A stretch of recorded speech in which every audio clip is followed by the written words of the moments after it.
Hey there folks, Wrel here. If you've been paying close attention to what's been going on through social media and public channels lately, you'll probably have had more than your fill of this topic, and if that's the case, I apologize, but this has been a highly requested video, and it's useful to have a general roundup of what's been going on over the past couple of days in a way that isn't hyperbolic or subject to the death and dismay circle jerk. So let's break things down. Toward the beginning of February, Sony Online Entertainment was sold off by Sony and acquired by Columbus Nova. Without an official statement as to the reasons why Sony sold SOE, we can really only speculate, but an article in Fortune magazine suggests that Sony basically wants to capitalize on the free-to-play market. Unfortunately, the free-to-play model is growing most on tablets and smartphones, which is something that SOE doesn't do. They primarily make games for the PC. It's also worth noting that last year, Sony sold off their Sony Vaio PC brand to a separate organization as well. And back when that sale was made, Sony said that the reason for it was because they wanted to focus more on smartphones and tablets. So if you're willing to agree with the opinions of people who actually know what they're talking about, then it makes sense that Sony sold SOE as part of a realignment toward the company's strategic vision.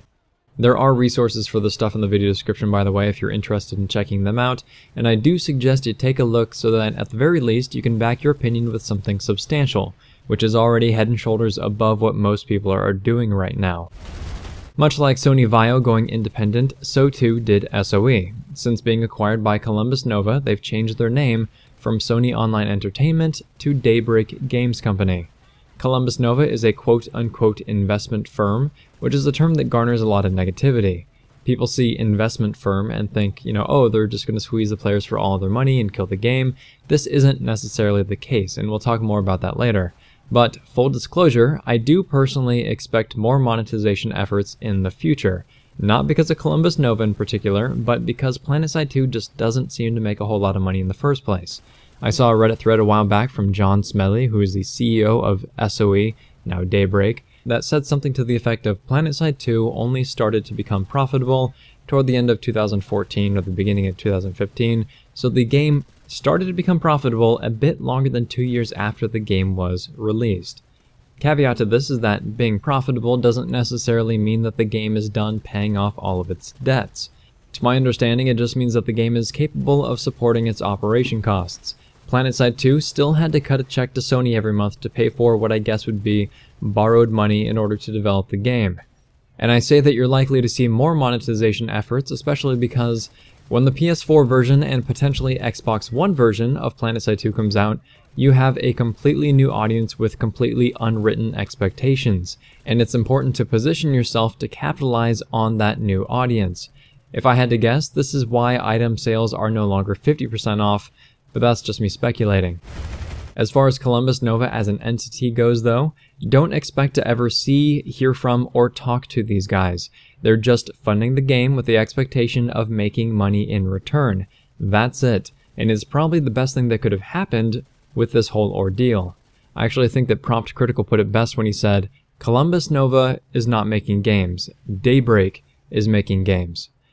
Based on the vibes that the devs got from these guys and based on what Columbus Nova had said themselves, they aren't going to be walking into the room and telling the team how to make the game, and this was the biggest concern for me personally.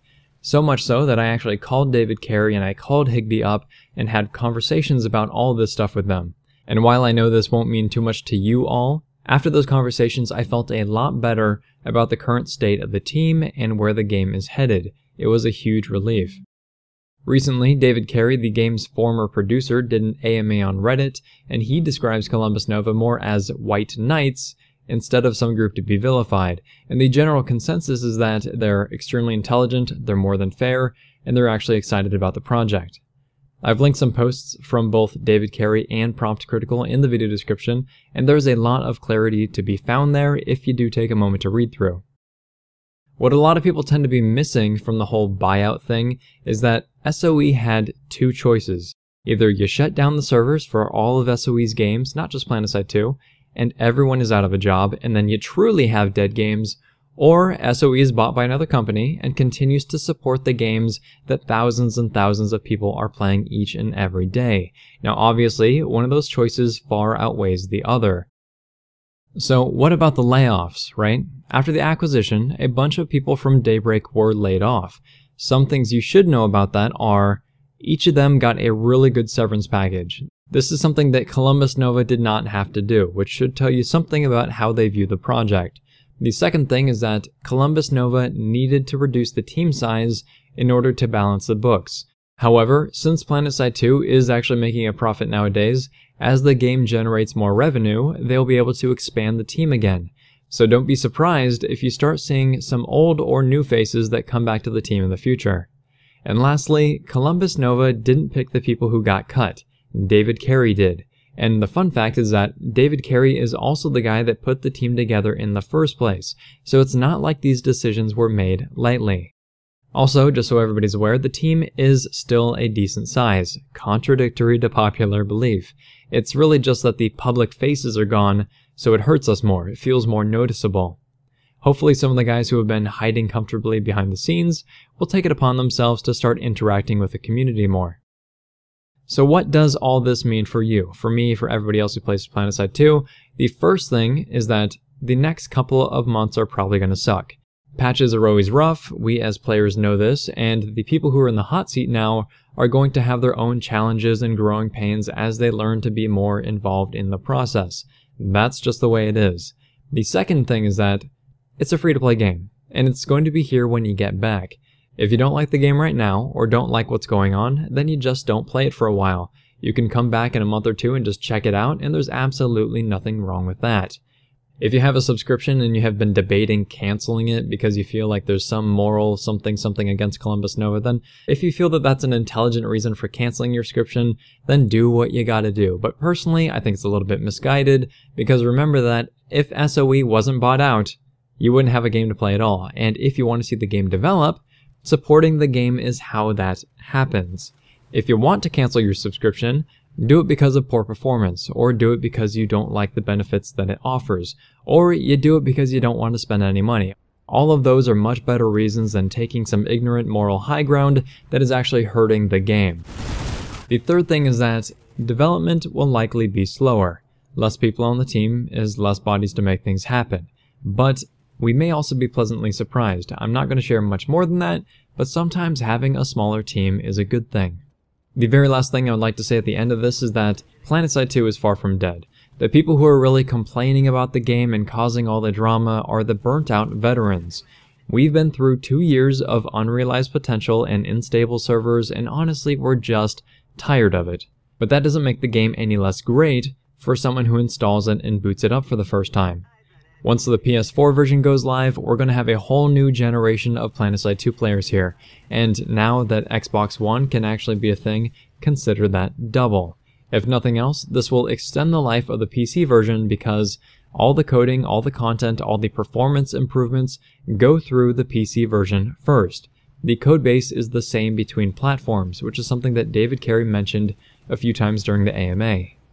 The real question at the end of all this is, what will the team focus on moving forward?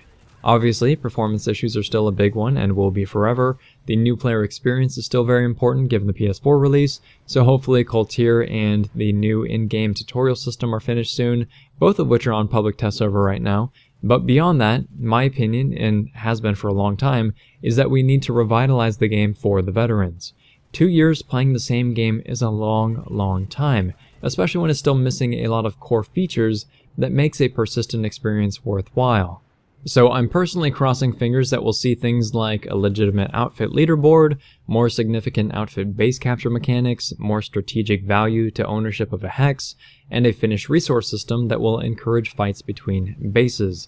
But regardless of what they choose to focus on, I look forward to seeing them progress as a team, and I wish them luck. They've definitely got their work cut out for them. Outside of that, it's just business as usual. Thanks very much, folks. Wrel signing off.